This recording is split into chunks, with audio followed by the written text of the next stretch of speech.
भूतों की दुनिया। ये चैनल केवल मनोरंजन के लिए है। हम किसी भी तरह के अंधश्रद्धा को बढ़ावा नहीं देते। क्या आपने कभी ऐसा रास्ता चुना है जो आपको मंजिल तक नहीं बल्कि मौत के करीब ले जाए? ऐसा ही कुछ होता है राहुल के साथ, जो स्कूल की छुट्टियां मनाने अपने गांव जा रहा होता है। अरे राहुल, एग्जाम खत्म हो गए, अब बता छुट्टियों में कहाँ घूमने जा रहा है? घूमने नहीं यार, इस बार अपने गांव जा रहा हूँ। गांव में ऐसा क्या है जो तुझे इतना खींच रहा है? बहुत कुछ है दोस्त। सुबह की ठंडी हवा, खेतों की हरियाली और सबसे बड़ी बात, मेरे दादा दादी। अच्छा, उनसे मिलने जा रहा है? हाँ, कई महीनों से नहीं मिला हूँ। ठीक है दोस्त, अब मैं चलता हूँ। राहुल माँ को बताने के लिए घर चला जाता है। माँ, मैं थोड़े दिन के लिए नाना नानी के घर जाना चाहता हूँ। हाँ जाना जरूर, लेकिन तुम्हें गांव में अच्छा लगेगा? अच्छा लगेगा ना माँ, और मेरा बचपन का दोस्त रामू भी तो है वहाँ पर। हाँ वो तो है ही, लेकिन दोनों कहीं अकेले मत जाना। सुना है वहाँ के जंगलों में छलावा रहते हैं। माँ, तुम मेरी चिंता मत करो, मैं कहीं नहीं जाऊंगा। मुझे सिर्फ गांव में घूमना पसंद है। ठीक है, पर जाते वक्त रास्ते में से नाना नानी के लिए कुछ लेके जाना, खाली हाथ मत जाना। हाँ माँ, राजू काका की दुकान से मिठाइयाँ लेकर जाऊंगा। ठीक है, यहाँ से जल्दी चले जाना, ऐसा न हो कि रास्ते में ही अंधेरा हो जाए और तुम कहीं रास्ता न भटक जाओ। नहीं माँ, मैं अब छोटा बच्चा नहीं जो रास्ता भटक जाऊं। ठीक है माँ, मैं चलता हूँ।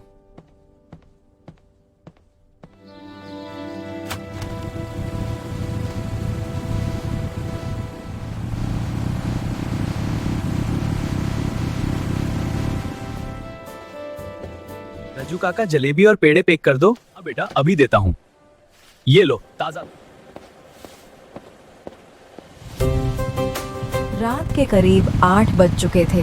शहर की चमकती गलियों से निकलकर राहुल अपनी बाइक पर गांव की ओर जा रहा था। हवा में हल्की ठंड थी, सड़कें सुनसान, दूर कहीं किसी कुत्ते के भौंकने की आवाज, और आसमान पर बादल तेजी से इकट्ठे हो रहे थे।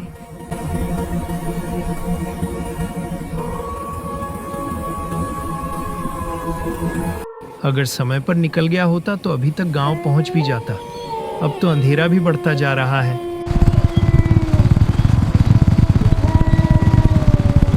जैसे जैसे वह आगे बढ़ता है, सड़कें पतली और सुनसान होती जाती हैं।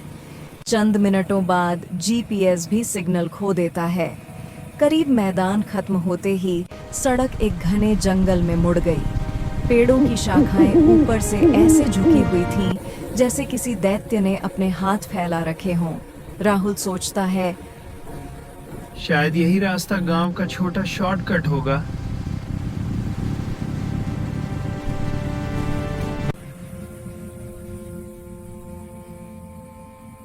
अचानक उसकी बाइक की हेडलाइट झिलमिलाती है।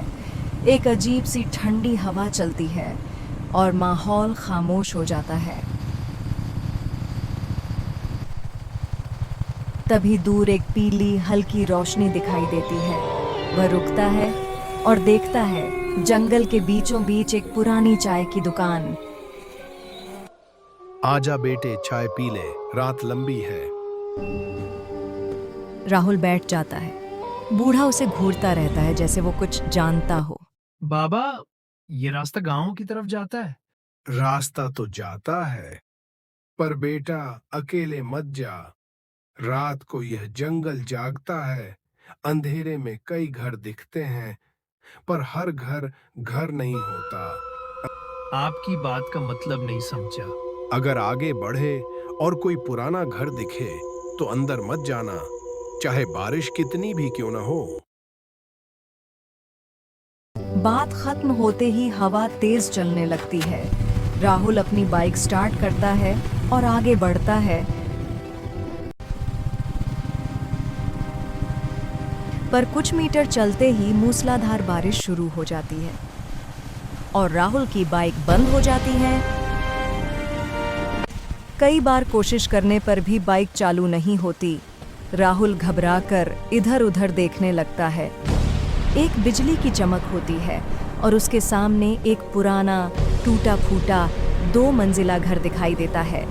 वो सोचता है बारिश रुकने तक वहीं रुक जाता हूँ। उसे बाबा की बात याद आती है, कोई घर दिखे अंदर मत जाना। लेकिन बारिश इतनी तेज कि खड़ा रहना मुश्किल। वह मजबूर होकर घर की ओर बढ़ता है।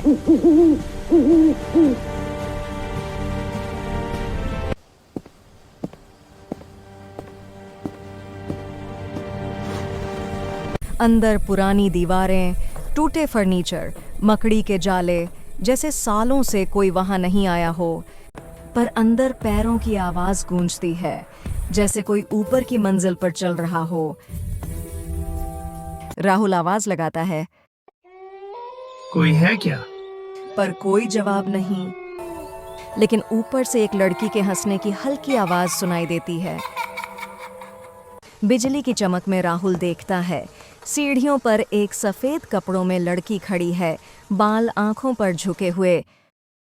बारिश में बाहर मत जाओ, यहाँ सुरक्षित हो। आप कौन हो? लड़की सिर्फ मुस्कुरा देती है। वह घूमकर ऊपर चली जाती है।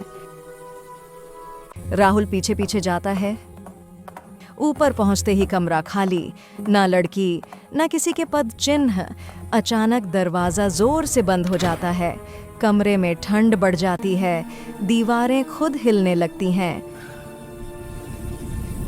और सामने उसी लड़की की तस्वीर दिखती है।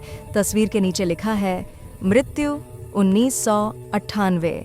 राहुल दहशत में चिल्लाता है, मैं यहाँ क्यों आ गया? लड़की की आवाज कमरे में गूंजती है, मैंने मना किया था, लेकिन तुम इंसान कभी नहीं सुनते। अचानक पीछे से कोई बर्फीली उंगलियां राहुल के कंधे पर रख देता है। राहुल मुड़कर देखता है। लड़की की आंखें काली, चेहरा फटा हुआ और वो उसके कुछ ही कदम पास है। वह चीख कर भागता है, दरवाजा खोलता है और बाहर अंधाधुंध बारिश में दौड़ पड़ता है। पीछे से लड़की की भयानक चीख और घर की खिड़कियों का अपने आप बंद होना। राहुल दौड़ता ही जा रहा होता है। तभी अचानक वही चाय वाला बूढ़ा उसकी टॉर्च लेकर सामने आ जाता है। रुको, उस घर की परछाइयां तुम्हारा पीछा कर रही हैं। वह राहुल को अपनी दुकान तक खींच ले जाता है।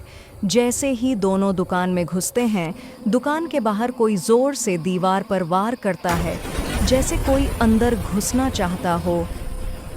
बूढ़ा मंत्र पढ़ता है।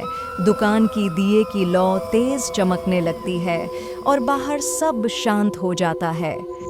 राहुल कांपते हुए पूछता बाबा, है, वो लड़की कौन थी? बूढ़ा धीमी आवाज में बताता है, सालों पहले उस घर में एक परिवार रहता था जिसकी बेटी की मृत्यु रहस्यमयी तरीके से हुई। उसके बाद से जो भी उस घर में रात के समय रुका, कभी सुबह जिंदा नहीं मिला। राहुल डर से सुन्न पड़ जाता है। सब ठीक है, अब तू सो जा बेटे, जल्दी सुबह हो जाएगी। फिर दोनों सो जाते हैं। धीरे धीरे सुबह होने लगती है और आसमान में सूरज दिखता है। बूढ़ा कहता है, अब जाओ बेटा, रास्ता साफ है और आज तुम बच गए क्योंकि किसी ने तुम्हें चेतावनी दी थी। बेटा, यह रात और दिन का मेल है, जैसे हमारी जिंदगी में उजाला और अंधेरा। अब जाओ बेटा, रास्ता साफ है और आज तुम बच गए क्योंकि किसी ने तुम्हें चेतावनी दी थी। बाबा की बातें सुनकर राहुल कांप जाता है, बाइक स्टार्ट करता है और बिना पीछे देखे गांव की ओर निकल जाता है।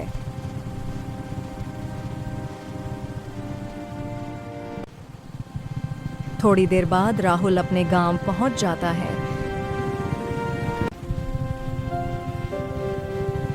वहां पर उसके दादा दादी राहुल को देखते खुश हो जाते हैं और राहुल ठंडी आंस लेता है।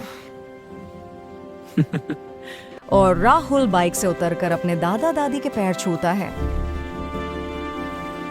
कभी कभी कुछ रास्ते हमें गलत जगह तक ले जाते हैं, लेकिन हर चेतावनी मजाक नहीं होती और कुछ घर घर नहीं आत्माओं का बसेरा होते हैं